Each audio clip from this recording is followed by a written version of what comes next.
할렐루야. 예, 방금 소개받은 동부교 양혁수 목사입니다. 안 웃기세요? 너무 과찬의 말씀이셨고요. 사실은 여러분, 제가 부산에 와서 다른 교회 강단에 선 게 처음입니다. 왜냐하면 저에게는 원칙이 있어요. 그 원칙이 뭐냐면 내가 한 주일 동안 묵상하고 한 주일 동안 고민했던 이 말씀은 우리 동부교회 성도들만 먹어야 된다.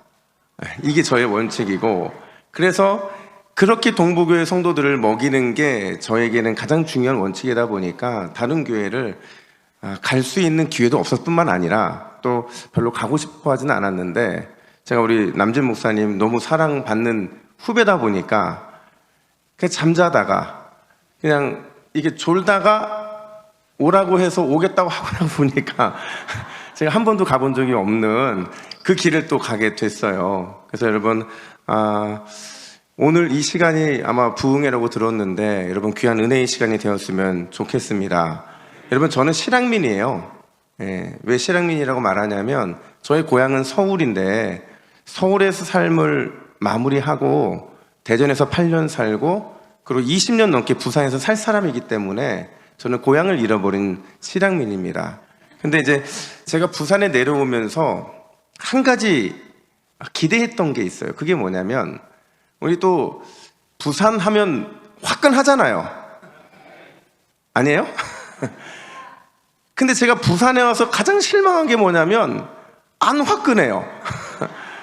제가 대전에 8년 있으면서, 여러분 여기 충청도 분이 계시면 죄송합니다. 원래 충청도 분들이 약간 음흉하거든요. 그래서 재미난 얘기를 해도 본당에서 안 웃고 집에 가서 웃으세요. 그래서 저도 제 안에 저희 어머니가 충청도 분이라 약간 그 음흉함이 있는데, 제가 부산에 내려와 보니까 부산 분들은 그냥 본당에서도 안 웃고 집에 가서도 안 웃으세요. 그래서 혹시나 저희 교회만 그런가 한번 제가 오는 시험대에 오른 겁니다. 그래서 여러분, 우리가 어떻게 은혜를 받아야 하느냐, 여러분, 은혜 될 때는 확실하게 아멘 하시고, 즐거울 때는 확실하게 웃으시고, 또 기도할 때는 확실하게 기도하시기를 간절히 축복합니다. 그게 은혜 받는 길이에요. 길이라니까요. 제가 예전에 읽었던 스티븐 코비의 오늘 내 인생 최고의 날이라는 책이 있어요. 근데 이 책에 보면 이 남태평양의 작은 섬에 자니 링고라는 사람이 있거든요. 원래 이 사람은 굉장히 평판이 좋은 사람이에요. 얼마나 평판이 좋냐면 링고가 걸어가면 다들 야, 어떻게 저런 사람이 있지라고 말할 만큼 착하고 성실하고 모든 면에서 뛰어난 사람이었어요. 근데 어느 순간부터 자니 링고가 사람들한테 비웃음거리가 되게 돼요. 어떻게 그런 일이 발생했는가 보니까 자니 링고가 얼마 전에 결혼을 했거든요. 결혼을 했는데 장인에게 암소를 8마리를 주고 결혼을 한 거예요. 그건 뭐냐면요, 여러분, 이 섬에는 결혼 지참금이라는 게 있어요. 결혼 지참금이 뭐냐면 암소를 데려다가 신부 아버지에게 주는 거예요. 그러면 그걸로 이제 결혼 지참금을 삼는데, 근데 보통 이게요, 마리수가 정해져 있어요. 보통 예쁘고 매력적인 여인에게는 암소를 한 5마리 정도 주고 데려옵니다. 그리고 그냥 그럭저럭 좀 보통이면 한 3마리. 근데 매력이 전혀 없는 여인은 몇 마리일까요? 한 마리. 안 드릴 수는 없으니까 한 마리를 이렇게 주고 이렇게 아내를 데려왔는데, 제가 좀 전에 자니 링고가 몇 마리를 주고 데리고 왔다고 그랬어요? 8마리를. 근데 이게 왜 비웃음거리가 됐냐면, 자니 링고가 결혼한 여인은 그런 매력이 없는 사람이었어요. 전혀 매력은 1이라도 찾아보기 힘들 만큼 그런 여인이었기 때문에 어떻게 그런 여인을 암소 8마리를 주고 데려왔느냐, 이런 마음으로 사람들이 비웃었던 거죠. 근데 어느 날 선교사님이 한번 그 집을 방문하게 됐어요. 방문하고 집에 딱 들어섰는데 웬걸 자기 앞에 너무 매력적인 여자 한 분이 서 있는 거예요. 보니까 자니 링고의 아내였던 거죠. 그러니까 평소에는 매력도 없고 별로 관심도 없어 보이는 여인이었는데 이 자니 링고와 결혼하고 나서 너무 매력적으로 변해 있는 거예요. 그래서 묻습니다. 아니, 이게 어떻게 된 일입니까? 원래 아내가 저런 여인이었습니까? 물었는데 근데 링고가 뭐라고 대답을 하냐면 자기 간증을 얘기하는 거예요. 자기가 어느 날 이 여자들끼리 모여있는 곳에 갔더니 여자들이 뭘 자랑했을까요? 예, 내가 암소 몇 마리에 결혼을 했는지를 자랑하는 거예요. 한 여자가 야, 나는 암소 4마리를 주고 시집 온 그런 사람이야, 이런 자랑을 하니까 또 옆에 있던 한 여자가 야, 너는 좀 비켜 있어, 나는 암소 5마리짜리야, 이렇게 자랑을 하는 거죠. 근데 그 중에서 아무 말도 못하고 있던 한 여자가 있더라는 거예요. 그 여자가 몇 마리짜리일까요? 암소 1마리짜리. 자랑할 게 없는 거예요. 누구는 5마리, 누구는 4마리, 누구는 3마리 자랑하는데 나는 1마리 받고 돌아왔기 때문에 그렇게 매력 없는 여인으로 이렇게 사람들한테 비춰지는 게 싫었던 거죠.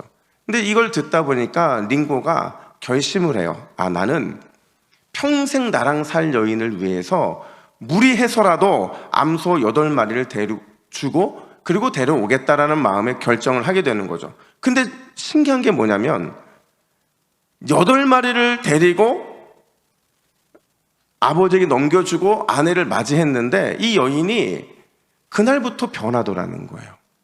얼굴도 매력적으로 변하고 말도 자신 있게 하고 늘 그 모습이 누가 보더라도 완전히 바뀐 모습이더라는 거죠. 여러분, 하나님께서 우리를 암소 8마리가 아니라 어린 양으로 살리신 줄로 믿습니다. 그러니까 우리는 암소 8마리보다 더 귀한 존재라는 거죠. 우리는 어린 양, 값을 측정할 수 없는 그런 어린 양을 통해서 우리는 구제받은 사람들이기 때문에 그렇다는 거예요. 여러분, 그렇다고 한다면 오늘 말씀 듣기 전에 이렇게 서로에게 인사했으면 좋겠어요. 당신은 최고의 매력 덩어리입니다. 네, 이럴 줄 알았어요. 인사하더니 좀 환하게 웃으면서, 환하게. 제가 자꾸 저희 서동과 이곳을 똑같은 곳으로 보지 않도록 한 번 더 인사할 때 당신은 진짜 매력 덩어리입니다. 예, 여러분, 확실히 매력 덩어리로 변화되셨어요. 여러분, 성경에 보면 영적인 매력을 찾을 수 없는 사람들이 굉장히 많이 등장을 합니다. 만약에 여러분들한테 소 1마리 정도밖에 되지 않는 매력 없는 영적인 존재 성경 속에 찾으라고 한다면 누구를 찾으시겠어요? 저는 베드로를 찾습니다. 왜 베드로를 찾냐면요, 베드로는요 사실은 암소 1마리도 아까운 사람이에요. 여러분, 성경에 그의 이름이 거론될 때마다 항상 문제가 발생을 했어요. 의욕이 너무 앞서다 보니까 과격한 행동을 할 때도 있었고, 또 자신이 한 말을 끝까지 지키지 못할 때도 있었고, 심지어 자기 스승이 간절히 기도하는 그 상황에 베드로는 뭐 했어요?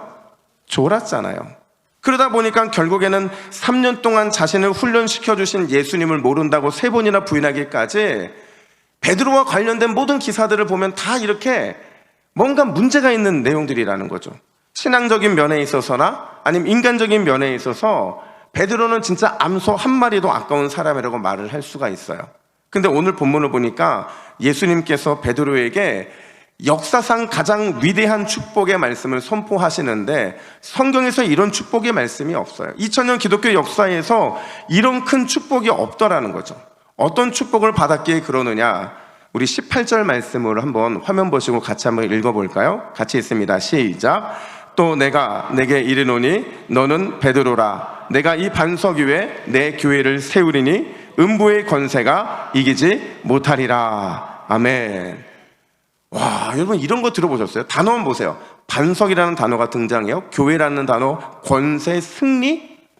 이 단어들이 한 문장 안에 이렇게 집약적으로 등장한 내용이 성경에는 없더라는 거죠. 근데 여러분, 이게 다 누구를 향해 쓰인 축복의 말씀이었다는 거예요? 베드로를 향한 축복의 말씀이었다라는 거죠. 근데 이걸 좀 뜯어보니까요, 18절이 베드로가 받은 2가지 축복으로 요약이 되는데, 하나는 뭐냐면 그의 삶에 터닝 포인트가 생겼다라는 거죠. 새로운 존재가 됐다는 거예요. 2번째는 뭐냐면 삶의 목표가 바뀌었다는 거예요. 삶의 방향성과 이 삶의 모습들이 바뀌게 됐다는 거죠. 이 2가지가 이 말씀 속에서 변화된 그의 모습을 보여준다라는 거예요. 특별히 이름이 바뀐 걸 보세요. 여러분 베드로의 원래 이름은 뭐예요? 시몬입니다. 시몬. 시몬이 무슨 뜻이냐면 사막, 광야 이런 뜻이라고 볼 수가 있어요. 그러니까 그의 인생은 진짜 사막 같은 인생이고 아무런 삶의 활력을 얻을 수 없는 광야 같은 인생을 살았던 게 바로 베드로라고 말을 할 수가 있어요. 근데 그런 이름을 예수님이 뭐라고 바꿔주시느냐? 베드로, 반석이라고 바꿔주시죠. 그냥 반석이 아니라 음부의 권세가 깨트리지 못하는 든든한 반석이 될 것이다. 바로 이런 축복의 말씀을 주고 계신다라는 거죠. 근데 여러분 다시 질문을 드리면 객관적으로 봤을 때 베드로가 이런 축복의 말씀을 들을 만한 사람이냐 하는 거예요. 그래서 제가 말씀을 이렇게 묵상하면서 이런 생각이 들어요.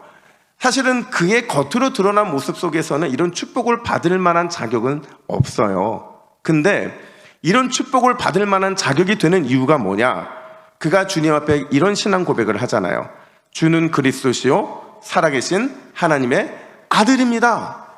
여러분 이 고백이 얼마나 대단한 고백이냐면요, 그 누구도 지금 이 당시에 예수님을 죄에서 구원해 줄 유일한 메시아라고 고백한 사람이 없어요. 영원토록 살아계시는 하나님의 아들이라고 고백한 사람도 없다는 거죠. 근데 유일하게 베드로만 이런 고백을 하고 있다는 것은 어떻게 보면 그가 이런 칭찬을 받아도 될 만한 그런 정도의 수준은 되지 않을까라는 생각을 했어요. 근데 해봤더니 이것도 아니라는 거죠. 왜냐하면 인간 스스로, 인간 베드로가 고백할 수 있는 내용이 아니기 때문에 그래요. 17절 하반절을 보니까 예수님이 이렇게 말씀하십니다. 이를 내게 알게 한 이는 혈육이 아니요 하늘에 계신 내 아버지시다, 이렇게 말을 해요. 무슨 말이냐면 네가 말은 참 잘했는데 네가 칭찬받을 만한 그런 일을 한 건 아니야, 이런 말이죠. 그러다가 여러분 제가 갑자기 문득 이런 생각이 들었어요. 여러분 잘 들어보세요. 지금 시몬이라는 이름을 베드로라고 바꿔주신 분이 누구세요? 예수님이죠. 그럼 여러분 예수님께서 지금 베드로의 이 신앙 고백과 칭찬 이후에 베드로를 베드로라고 불렀을까요? 안 불렀을까요? 한 번도 고민 안 해보셨죠? 저도 이런 고민을 하면서 제가 너무 놀랐던 건 뭐냐면 반석이라는 이름을 지어주신 분도 예수님이시고 그의 삶이 완전히 변해서 새로운 인생이 될 것을 말씀하시며 축복하신 분도 예수님이신데 예수님의 입술에서 직접적으로 베드로라는 이름만 부르신 적이 성경에는 없다라는 거예요. 더 놀라운 건 뭐냐면요, 그렇게 이름을 지어놓고서도 예수님께서 도리어 베드로라고 부르지 않고 뭐라고 불렀느냐? 시몬이라고 불러요. 성경에 보면 시몬이라는 표현이 굉장히 많이 등장하거든요. 예수님이 부를 때 늘 베드로를 시몬이라 불렀다는 거죠. 왜 그러셨을까? 왜 베드로라는 이름을 주셨음에도 시몬이라고 부르고 계신 걸까? 바로 이게요, 오늘 시몬과 베드로 사이에 있는 우리의 삶을 보여주고 있는 거예요. 분명히 오늘 본문은 시몬과 베드로 사이에 어떤 특별한 메시지를 우리에게 주기를 원하고 있다는 거죠. 여러분 사실 이 시몬이라는 이름은요, 우리가 예수 믿기 전, 아니면 예수를 믿었지만 아직 영적으로 거듭나기 전 우리의 자아상의 모습이라고 볼 수가 있어요.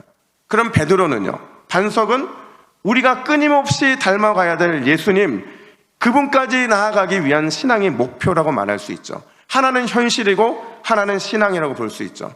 우리가 현실을 뛰어넘어서 주님이 원하시는 목표를 향해 조금 더 나아가기를 원하고 나아가면 나아갈수록 우리는 반석과 같은 인생을 살게 될 거라는 거예요. 하지만 현실에 안주해서 주님이 가르치시는 목표, 그걸 향해 나아가기를 주저한다고 한다면 여전히 우리는 시몬에 머무를 수밖에 없다라는 거죠. 여러분 그런 의미에서 오늘 본문은요, 시몬 그리고 베드로, 현실 그리고 신앙살리 사이를 살아가고 있는 우리가 어떻게 승리할 수 있는가를 보여주고 있다라는 거죠. 여러분 과연 우리는 어떻게 승리할 수 있을까요? 첫 번째로요, 우리가 반석과 같은 삶을 살기를 원한다면 예수님을 선택하는 연습을 해야 된다라는 거예요. 우리가 반석과 같은 삶을 살기를 원하면서 예수님을 선택하는 연습을 하지 않는다? 절대로 반석 같은 삶을 살 수 없다는 거죠. 이거를 유명한 신학적인 표현으로 주제권 연습이라고 말을 합니다. 예수님을 우리 인생의 주인으로 인정하는 그걸 바로 주제권 연습이라고 하거든요. 사실 여러분, 우리가 매 순간마다요 선택을 합니다. 여러분, 오늘 이 자리에 오기까지 얼마나 많은 선택을 하셨습니까? 아침에 일어나서 지금 여기까지 오는 매 순간마다 우리의 삶에 선택 없이는 이루어지지 않는 게 없을 겁니다. 근데 이런 선택의 순간이 주어졌을 때 반드시 예수님을 선택하는 연습이 된 사람에게만 베드로와 같은 믿음이 허락된다는 사실을 우리는 기억을 해야 된다는 거죠. 특별히 여러분, 오늘 우리가 본문을 읽으면서 절대로 놓쳐서는 안 되는 게 있어요. 그게 뭐냐면 주님의 질문 그리고 베드로의 답변이 이루어지고 있는 그 장소가 어디였는가 하는 것을 우리는 절대로 잊으면 안 돼요. 이 장소를 빼먹고 오늘 이 이야기를 본다는 것은 본문의 진짜 핵심을 놓쳐버리는 거거든요. 여러분, 그 장소가 어딜까요? 우리 13절 상반절 보면 이렇게 말합니다. 우리 함께 했습니다. 시작. 예수께서 빌립보 가이사랴 지방에 이르러. 빌립보 가이사랴 지방, 바로 이곳에서 예수님이 질문하셨고 베드로가 답을 했다, 이렇게 말을 해요. 여러분, 이상하지 않아요? 지금 오늘 이 본문은요 베드로의 신앙 고백이 중요해요. 그게 핵심이고 그게 제일 중요한데 본문은 일부러 그 신앙 고백에 대한 내용보다도 앞서서 지금 이 신앙 고백이 어디서 고백되고 있는가에 대한 장소를 얘기하고 있더라는 거죠. 핵심은 신앙 고백인데 왜 굳이 장소를 언급하고 있느냐? 그 이유는요, 이 장소가 베드로의 신앙 고백과 연결되어 있기 때문에 그래요. 여러분, 빌립보 가이사랴 지방 하면 우리는 사실은 그 지명을 잘 모르다 보니까 그냥 거기가 거긴가 보다 이렇게 생각하지만 그 당시에 있는 모든 이 유대인들에게 빌립보 가이사랴가 어느 곳이냐라고 묻는다면 뭐라고 대답하냐면 거기요, 거기 판신전이 있는 데죠, 이렇게 말을 해요. 이게 바로 판신전인데요, 여러분 여기가요 이스라엘 땅입니다. 근데 이스라엘 땅에 산 하나를 완전히 잘라내서요 뭘 만들었느냐? 바알과 아세라를 섬기는 저 신전을 만든 거예요. 하나를 만든 게 아니고요, 저 산에다가 여기에다도 만들고 저기에다도 만들고 이렇게 저렇게 돌아도 다 저런 신전밖에 없는 곳이 바로 저 우리가 말하는 빌립보 가이사랴 지방이더라는 거죠. 그만큼 우상 숭배가 극심했던 지역이었다는 거죠. 여러분, 한번 물어볼게요. 이스라엘 백성들이 왜 우상 숭배했을까요? 왜 하나님 믿으면서도 하나님 말고 또 다른 우상의 도움이 필요했을까요? 제가 군 생활할 때요, 잊을래야 잊을 수 없는 군대 후임병이 하나가 있어요. 제가 이제 군종으로 섬기고 있을 때 이등병 한 명이 들어왔는데 이 친구가 적응을 잘 못하니까 저한테 좀 돌봐달라고 부대에서 부탁이 왔어요. 여러분, 군종이 돌봐줄 수 있는 게 뭐냐면요, 초코파이 많이 주는 겁니다. 그것도 여러분 그냥 유사 초코파이가 아니고 오리온 초코파이, 그 원래의 초코파이를 막 대접을 해주고, 근데 이 친구한테 상담도 해주고 또 제 사비를 털어가지고 PX에서 맛있는 냉동식품도 대접하고 밤마다 또 교회 올 때마다 전화 걸 수 있는 기회도 주면서 정말 따뜻하게 잘 대해줬어요. 그랬더니 여러분, 역시 사랑이 공으로 나타나게 되면 믿음이 자라더라고요. 이 아이가 예수님을 믿고 교회에 나오기 시작하는 거예요. 처음에는 그냥 군종이 잘해주니까 따라 나왔는데 그냥 이 초코파이도 좋아했고 다 좋아했지만 그냥 교회에 오는 게 마음이 편하다는 거예요.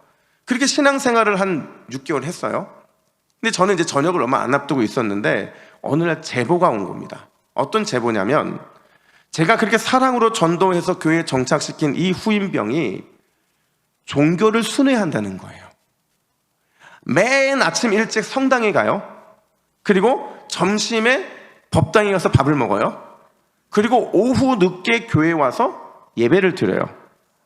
제가 이게 이 제보를 딱 접수받고 나서 아니겠지 이런 마음을 했는데 저희 부대가요, 교회, 절, 그리고 이 성당, 이 세 개가 붙어 있어요. 그래서 제가 밖에서 이렇게 살펴보는데 실제로 아침에 그 후임병이 이 성당에 들어가는 거예요.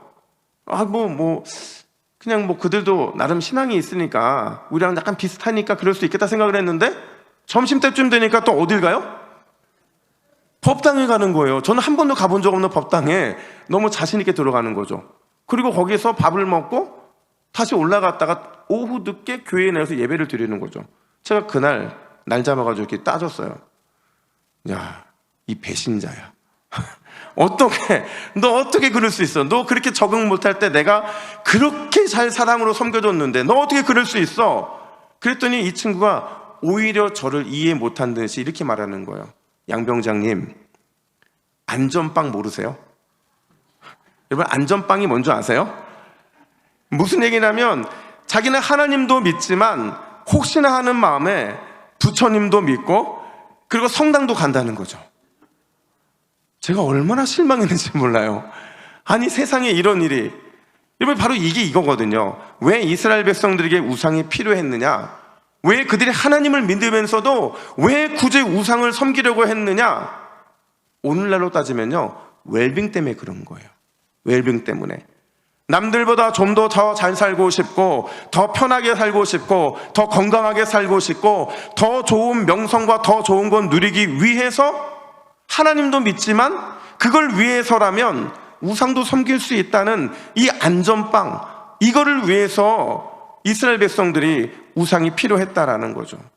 결국 예수님께서요, 베드로에게 너는 나를 누구라고 생각하느냐라고 묻는 질문은 단순히 그의 신앙의 고백을 묻는 것도 있지만 그걸 넘어서서 이 지역에서 물었다는 건 뭐냐면 너희가 웰빙보다, 더 잘 사는 것보다, 더 편하게 사는 것보다, 더 건강하게 사는 것보다, 더 좋은 명성과 좋은 건 누리는 것보다 나를 선택할 수 있느냐라는 질문을 하고 있다는 거죠.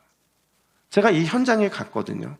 근데 제가 이 현장에 가서 그 내용의 스토리들을 머릿속에 정리하면서 갑자기 제 안에 울컥한 마음이 들었어요. 왜 그랬냐면, 여러분, 사실 저는 부교육자 생활을 굉장히 행복하게 했습니다. 얼마나 행복하게 했냐면 어느 담임 목사님보다 훨씬 더 좋은 사례를 받고 대접을 받고 또 제자 훈련을 통해 성숙한 교회다 보니까 성도들이 얼마나 따뜻하고 사랑하게 저를 섬겨줬는지 몰라요. 그냥 있는 것만으로도 빛이 나는 그런 교회를 섬겼어요. 그러니 그 교회가 얼마나 좋겠어요. 근데 제가 하나님이 저에게 뭘 물어보냐면, 야, 네가 더 잘 사는 것보다, 더 편하게 사는 것보다, 더 누리며 사는 것보다, 더 좋은 명성과 더 많은 후광을 누리며 사는 것보다 너 나를 더 사랑할 수 있니? 나를 선택할 수 있니? 라는 질문으로 저에게 다가왔다라는 거예요. 근데 기가 막히게요, 이걸 느끼고 고민하고 결단하고 돌아왔을 때 하나님께서 부산에서 전화가 왔어요. 부산 어느 교회인데 우리 교회가 교육자를 청빙하니 한번 올 생각이 있느냐라는 질문을 던졌어요. 여러분, 제가 뭐라고 했냐면 저는 더 이상 밑으로 안 내려갑니다. 저는 대전이 저한테는 가장 밑인데 더 이상 내려갈 수가 없고, 저는 사실은 담임 목사의 꿈이 없고 부목사로 평생을 마무리하는 게 제 꿈입니다. 제가 이렇게 말씀을 드렸어요. 그랬더니 저에게 전화하셨던 장로님께서 아니라고, 한 번만 더 기도해 보라는 거예요. 그래서 제가 뭐라고 했냐면 아니에요, 제 마음은 변화가 없습니다. 근데 그 장로님이 또 한 번 부탁을 하는 겁니다. 근데 이 말이 이렇게 들렸어요. 목사님이 원서 썼다고 해서 된다는 보장이 없어요. 이런 말처럼 제가 들리는 거예요. 그래서 제가 한 주간을 기도하는데 한 주간 내내 묵상했던 말씀이 바로 이 말씀이었어요. 네가 나를 사랑하느냐, 네가 나를 누구라 생각하느냐, 이 표현이 무슨 뜻이냐면 너가 누리고 있는 그 모든 웰빙보다 나를 선택할 수 있느냐, 이것 때문에 네가 거기까지 갈 수 있냐는 질문으로 너무 많이 다가온 거죠. 여러분, 저는 사실 부산에 연고 아무것도 없습니다. 저는 부산에 내려와서 머물다 간 곳은요, 광안리고요, 그리고 해운대밖에 없어요. 그리고 부산은 다 그런 데인 줄 알았어요. 어디를 가든지 바닷가, 어디를 가든지. 제가 산속에 살아갈지는 몰랐어요. 근데 여러분, 이 과정들을 통해서 하나님 저에게 주셨던 질문이 바로 그거였거든요. 너는 지금 시몬과 베드로 사이에 살고 있다. 너의 현실과 신앙 사이에서 너는 여전히 네 안에 있는 시몬과 타협하며 살고 있다라는 것을 강하게 저에게 메시지를 주시더라고요. 조금 더 편안하고 쉬운 삶을 살기 위해서 주님이 우리에게 원하시는 배도의 삶을 제 스스로가 놓치고 있는 것을 강하게 도전을 받게 됐어요. 근데 결정타는 뭐였냐면요, 제가 그렇게 고민하고 있을 때 하나님이 저에게 주신 말씀이 있었는데, 그 말씀이 뭐냐면 요한 3서 2절 말씀이었어요. 우리 한번 같이 한번 읽어볼까요? 요한 3서 2절입니다. 시작. 사랑하는 자여, 내 영혼이 잘됨 같이 내가 범사에 잘되고 강건하기를 내가 간구하노라. 아멘. 여러분, 요한 시대에는요 끊임없이 이 갈망이 있었거든요. 영혼이 잘되는 것과 범사가 잘되는 것 사이에서 늘 딜레마가 있었어요. 그러니까 성도들은 그 중간에 서서 어느 것 하나를 선택해야만 되는 삶이 바로 초대교회 성도들의 삶의 모습이었거든요. 근데 여러분, 영혼이 잘 되는 것과 범사가 잘 되는 게요, 우선순위만 제대로 되면 두 가지를 다 얻을 수 있어요. 근데 우선순위를 잘못 선택하잖아요. 그러면 진짜 중요한 걸 잃어버리게 돼요. 여러분, 영혼이 잘 되는 것과 그리고 범사가 잘 되는 것, 어떤 게 우선순위여야 돼요? 그렇죠. 저도 그렇게 고백했어요. 하나님, 저는 영혼이 잘 되는 게 저의 우선순위입니다라고 고백을 했어요. 근데 그때 주님이 저에게 주시는 마음이, 근데 너 왜 부산 못 가겠다고 해? 너 왜 부산 못 가겠다고 해? 너 왜 자꾸 서울로만 가려고 하는 거야? 그런 강한 마음이 제게 오는 거예요. 그래서 제가 우선순위를 바꾸는데 일주일이 걸렸어요. 일주일이 우선순위가 바뀌어지는 과정 가운데 제가 얼마나 회개했는지 몰라요. 왜냐하면 이 범사에 잘 되는 게요, 여러분, 쉽게 포기가 안 됩니다. 이 범사가 잘 되는 게 정말 포기가 안 돼요. 포기했다가도 되돌아서면 다시 돌아와 그 자리에 있고, 포기했는데 또 다시 돌아오고, 수많은 것들이 그래요. 제가 부산에 와서도 그랬어요. 하나님이 분명히 약속 주셨거든요. 영혼이 잘 되는 걸 선택하면 범사는 내가 책임져 준다. 근데 네가 범사가 잘 되는 걸 선택하면 너 영혼이 잘 되는 것을 내가 보장할 수 없어. 이런 강력한 메시지를 받았는데, 부산에 와서도요 똑같은 논리로 저희 아들이 저한테 그러는 거예요. 지금 사춘기가 막 지났는데 한참 사춘기였거든요. 아빠 때문에 내 인생 망했다는 거예요. 그래서 왜 그러냐 했더니, 자기는 이렇게 자기만 사투리 안 쓰는 동네에서 살고 그런 학교를 다니는 게 자기는 너무 무섭다는 거예요. 그러면 자기는 그냥 대전에 남겠다는 거예요. 다시 돌려보내달라는 거예요. 그러니까 저희 아내하고 제가 하나님께 기도했어요. 왜냐하면 하나님, 영혼이 잘 되는 걸 선택하면 범사가 잘 되고 강건한 것을 준다고 약속했잖아요. 이건 약속이잖아요. 근데 왜 이 약속이 자꾸 이렇게 흔들림을 받습니까? 근데 놀랍게도요, 하나님께서는 영혼이 잘 되는 것을 선택했더니 그 방황하던 저희 아들을 돌이키게 하시더라고요. 그래서 지금은요 이중 언어를 씁니다. 집에서는 서울 언어를 쓰고요, 그리고 학교 가면 어느 언어를 쓸까요? 부산 언어를 써요. 그래서 제 아들은 지금 이 두 개의 언어를 자유롭게 사용할 수 있을 만큼 언어의 천재가 돼 있어요. 제가 앞에서 해버렸더니 또 안 해요. 근데 여러분, 범사가 잘 된다는 것은요 우리의 본능이에요. 우리의 옛사람이죠. 끊임없이 우리는 범사가 잘 되는 것을 위해 살아가게 돼 있어요. 근데 이때 우리에게 참된 믿음이 들어오잖아요. 이 범사가 잘 되려는 이 본능에 역행하게 됩니다. 그래서 영혼이 잘 되는 것을 선택하고 은혜가 잘 되는 것을 선택하고, 그래서 하나님이 원하는 것을 선택할 수 있게 되는 게 바로 우리 안에 우선순위가 제대로 된 사람, 그 사람만이 이런 고백을 할 수 있기 때문에 그런 거예요. 사랑하는 여러분, 아낌없이 주님만 사랑하시기를 간절히 축원합니다. 내 인생의 다른 그 어떤 것보다 주님만 꼭 붙드시기를 간절히 축원합니다. 여러분, 그 손 절대 놓지 말아야 돼요. 그거 놓는 순간 완벽했던 우리를 향한 주님의 계획이 헝클어지기 때문에 그렇죠. 여러분, 완벽히 책임져 주시는 주님 앞에 베드로 반석 같은 믿음으로 반응하시는 우리 귀한 부곡교회 성도님들 되시기를 예수님의 이름으로 축원합니다. 뿐만 아니라 여러분, 두 번째로 오늘 본문은요 반석 같은 삶을 살기를 원한다면 날마다 예수님의 사랑을 재확인해야 된다, 이렇게 말을 해요. 한번 따라해 볼까요? 날마다 예수님의 사랑을 재확인합시다. 여러분, 오늘 본문을 보면요, 지금 분위기 굉장히 좋잖아요. 이 베드로와 예수님의 대화, 너무 좋은 분위기인데요, 묻는 예수님, 당당하게 대답하는 베드로, 어떻게 보면 이게 계속 갔으면 얼마나 좋을까 싶을 정도로, 그런 기대감을 가질 정도로 좋은 분위기예요. 근데 그 이후에 보잖아요, 여러분, 예수님과 베드로의 관계가 굉장히 서먹서먹해집니다. 보통 서먹서먹한 게 아니에요. 왜냐면요, 이 충동적이고 늘 의욕만 앞섰던 이 베드로 늘 실수하잖아요. 실수할 때마다 예수님이 베드로를 뭐라 불렀다고 그랬어요? 시몬이라고 불러요. 그것도 한 번 시몬아 부르는 게 아니고요, 강조의 의미에서 시몬아 시몬아 이렇게 부르거든요. 와, 여러분, 이 시몬아 시몬아로 부름을 받을 때 이 베드로의 심정이 어떨 것 같아요? 그렇잖아요. 여러분, 자꾸 야단 맞고 꾸중 들으면 괜히 위축되고 관계가 힘들어지잖아요. 아내한테 매일같이 반찬 투정 해보세요. 관계가 유지가 될까요? 예, 못 드는 걸로 하겠습니다. 예, 반찬 투정하면요, 근데 관계가 깨질 수밖에 없어요. 남편한테 늘 이것밖에 못 벌어오냐고 짜증내잖아요. 아내와 남편 관계는 깨질 수밖에 없어요. 공부 안 하는 아이지만 공부 왜 안 하냐고 질책하잖아요. 하고 싶은 공부도 안 하게 됩니다.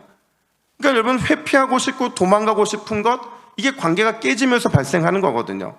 베드로가 그랬다는 거죠. 자꾸 실수하고, 또 실수할 때마다 이 반석 같은 삶을 살지 못하는 자기에 대한 자괴감도 있는데, 거기에 자신을 향해서 시몬아라고 부르고 계신 주님의 음성을 들을 때, 여러분, 그게 얼마나 많은 부담이 됐을까요? 특별히 예수님의 수제자라고 불렸잖아요. 많은 제자들이 베드로만 바라볼 때 많았거든요.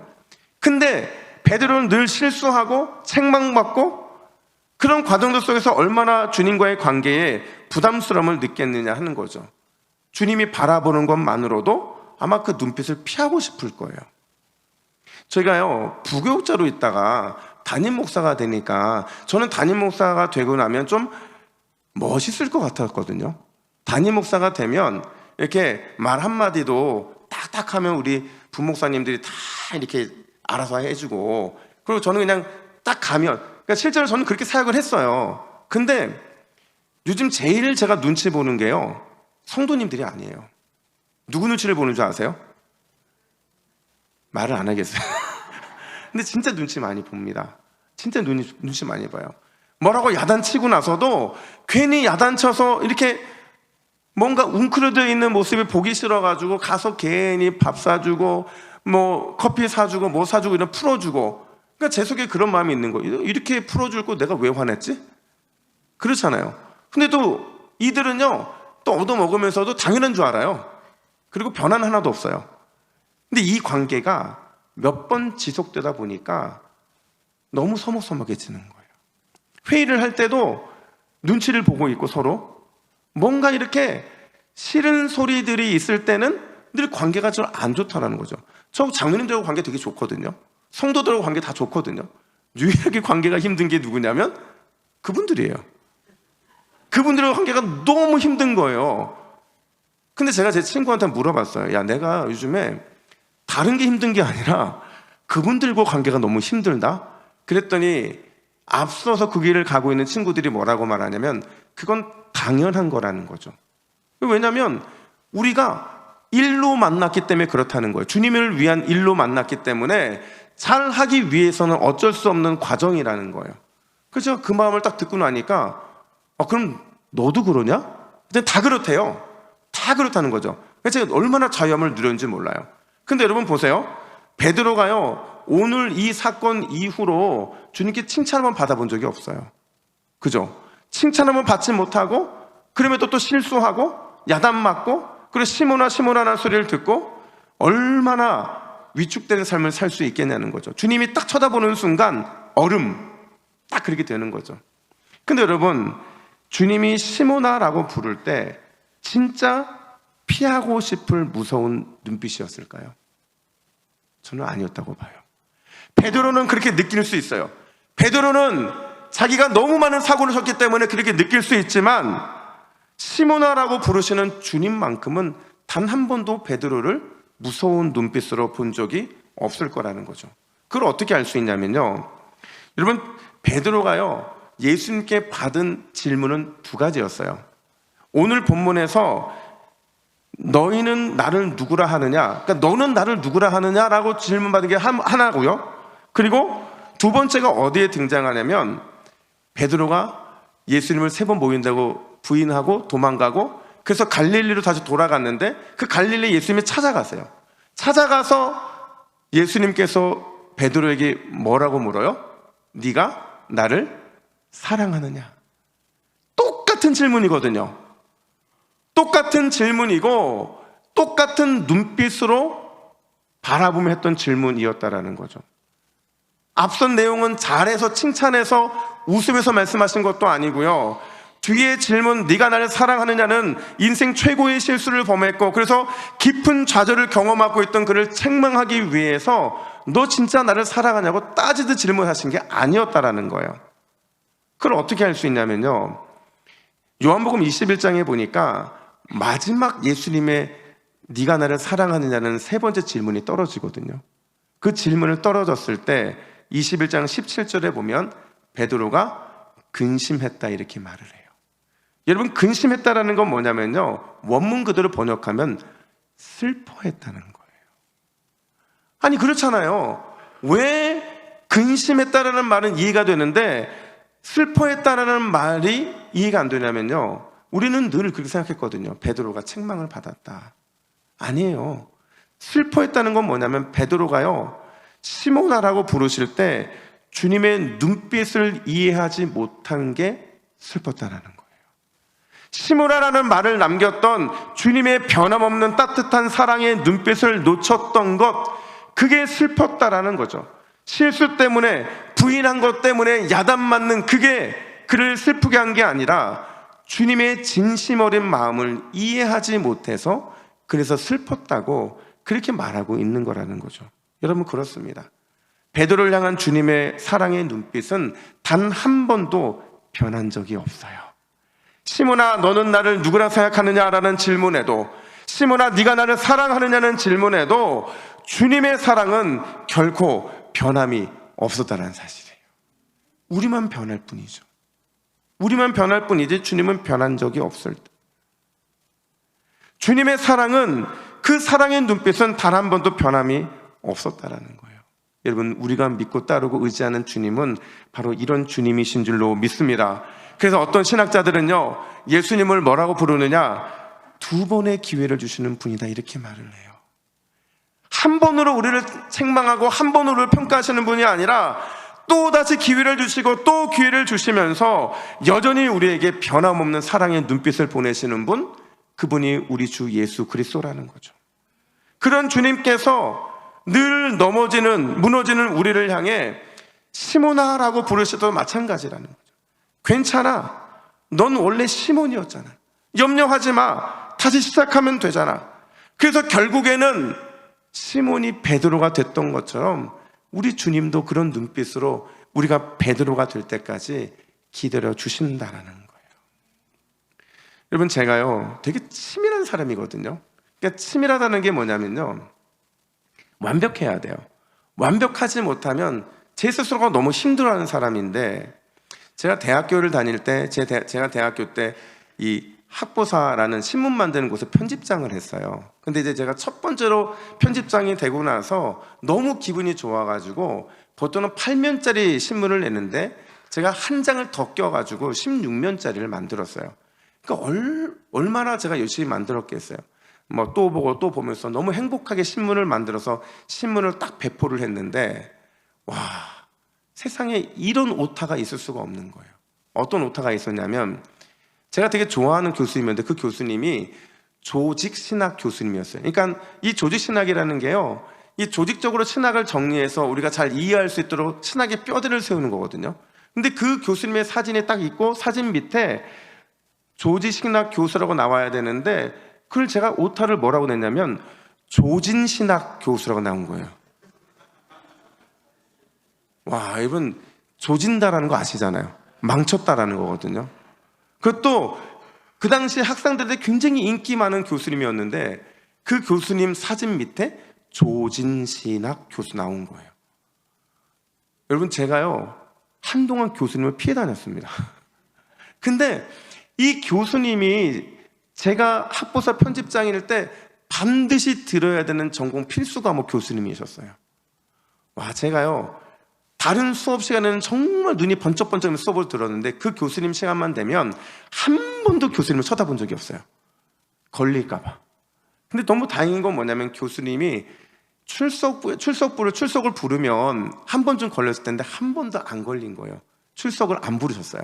그냥 사인하고 넘어가고 사인하고 넘어갔는데 마지막 종강하는 그날 교수님이 갑자기 오늘은 우리 학생들의 이름을 하나씩 부르겠다는 거예요. 그러더니 기억부터 쭉 부르더니 이응자 왔을 때 제가 양이잖아요. 양혁승 하더니 저를 딱 쳐다보시는 거예요. 근데 저한테 손가락질을 하시면서 조진신학? 이런 제가 완전히 마음이 야, 나 끝났다. 나 이제 이 과목 F다. 나는 이 과목 F 때문에 난 졸업 못할지도 모르겠다. 이런 마음에 너무 괴로워하고 있는데 근데 교수님이 저한테 뭐라고 말씀하셨냐면 고마워요 이러는 거예요. 그러더니 자네 때문에 내가 제대로 학생들을 가르치고 있는지 한번 점검했어요 이러는 거예요. 저만 은혜를 받은 게 아니고요, 함께 수업을 들었던 모든 신학과 학생들이 다 은혜를 받았어요. 진짜 여러분 그렇잖아요. 자기의 명성에 완전히 누를 끼치는 거거든요. 이 신문이요 전국 신학대학으로 다 배송이 됐어요. 누가 보더라도 그 교수님 보면 교수님은 어떤 교수님인 거예요? 조진신학 교수님인 거예요. 근데 얼마나 불명예스러운데 그 기회를 오히려 나를 돌아볼 수 있는 기회가 됐다는 게 너무 저한테는 감사했고, 그 자리에서 모든 학생들이 처음에는 웃었지만 너무 숙연해졌어요. 왜냐하면 그런 실수한 저를 품어주시는 교수님의 사랑이 너무나 컸기 때문에 그렇죠. 그래서 저는 언제든지 그분 때문에 제가 이 자리에 있다고 말을 합니다. 그때 정죄를 받고 그때 따가운 눈초리를 받으면서 네가 그러고도 학교 신문을 만드는 사람이냐고 저에게 물었으면 저는 아마 이 자리에 없을 수도 있겠다는 생각이 들기 때문에 그래요. 어떤 할아버지가 이 손자와 이런저런 얘기를 하다가 이렇게 얘기를 해요. 얘야, 사람 안에는 두 마리 늑대가 있어. 한 마리는 악한 늑대인데 이 악한 늑대 안에는 분노와 질투와 용서하지 못함과 교만이 똘똘 뭉쳐 있어. 근데 다른 한 마리의 늑대는 착한 늑대란다.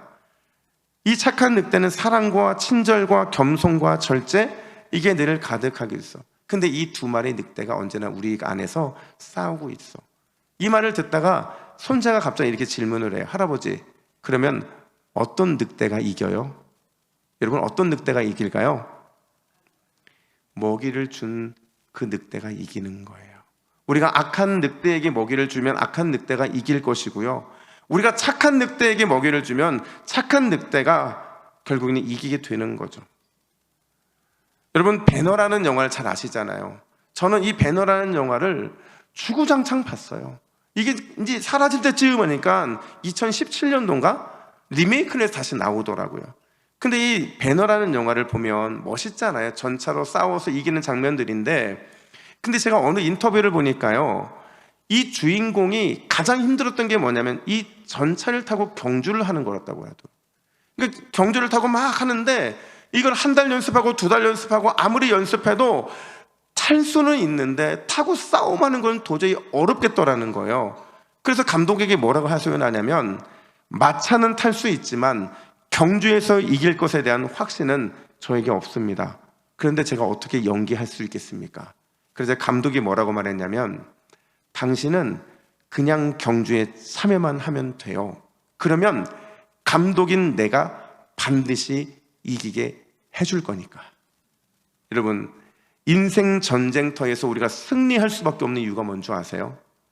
우리 인생의 감독이신 예수님께서 반드시 우리가 승리하도록 그렇게 각본을 써 주셨기 때문인 줄로 믿습니다. 우리는 그냥 전쟁터, 믿음의 경주에 참여만 하면 된다는 거예요. 그리고 최고의 용사이시고 최고의 전사이신 그 주님께서 우리에게 승리를 안겨주실 것을 믿기만 하면 된다라는 겁니다. 사랑하는 여러분, 우리 인생은 언제나 시몬과 베드로 그 사이에 존재해요. 이 싸움에서 누가 이기느냐, 누구와 벗하며 살아가느냐에 따라서 우리의 최종 승리는 갈리게 된다라는 거죠. 삶에서 예수님을 선택하는 그 습관에 익숙해지시기를 간절히 축원합니다. 세상의 다른 어떤 것을 손에 쥐는 것보다 우리 주님을 붙드는 것을 가장 기뻐하시기를 간절히 축원합니다. 뿐만 아니라 삶에서 늘 주님의 사랑을 재확인하시기를 간절히 축복합니다. 그분의 사랑스러운 눈빛을 확인하시고, 그분의 따뜻한 음성을 확인하시고, 그분의 따뜻한 허그를 경험하면 비록 절망 중에도, 낙심 중에도 다시 기회를 주시는 그 놀라운 주님을 우리가 만나게 될 줄로 믿습니다. 여러분, 반드시 우리를 승리하게 하실 그 주님, 감독되신 그분을 기대하고 우리에게 승리를 주실 주님으로 인하여 찬송하며 달려나가는 우리 모두가 되기를 예수님의 이름으로 축복합니다. 아멘.